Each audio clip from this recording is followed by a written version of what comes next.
going to show you how to set up a ventilator and set settings by patient scenario. So everything's already hooked in the wall.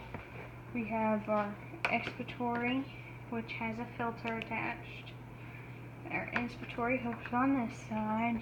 I've already got the inline suction hooked up to the chest lung, and I'm going to show you how to suction.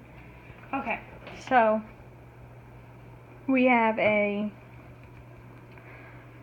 5'9" male, blood pressure's low, so no PEEP. So I'm going to do these settings. We're going to put them on a volume control. So I'm going to go and change the setting. So his ideal body weight would be about 73, making about a 510 tidal volume. We're going to put him as a rate of 14, a PEEP, none. O2 of 100. We're going to leave the eye time at 1. We're going to accept those. Then look at the alarm limits. And those all look fine, so I'm going to accept them, and I can start my ventilation. And before I do this, I'd run it through a pre-use check, but this one is the only one in use, and it's currently out of order, so it doesn't pass all those tests, so it wouldn't let me do it if I ran through it first. But with the pre-use check, it does give you all the information on the screen, what you need to do and when, and it'll tell you if it passes or failed as it runs the tests.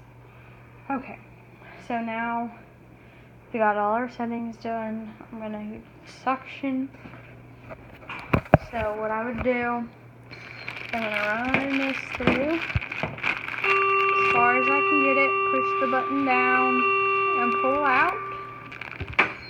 And then I suction my patient. You can do it a couple times if there's really thick, copious amounts of secretions to help get all those out for the patient. But we're going to see if let's say they're satin 98 and they have been for a while, so you want to try to turn down the O2 concentration. So let's try, we'll turn it down to 80 and see how they do. But let's say they do well and you continue to wean them down, you can get them down to 35%. So I would turn this button.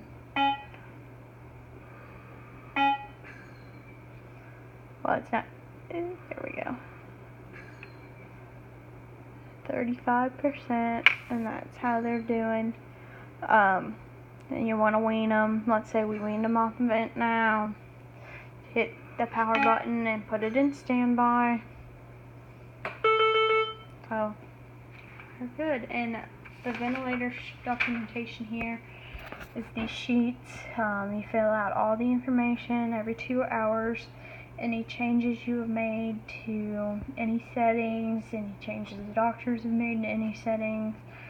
You document everything every 2 hours, and at the end of the shift they make a copy of it, put one in this on the vent and then one in the patient chart.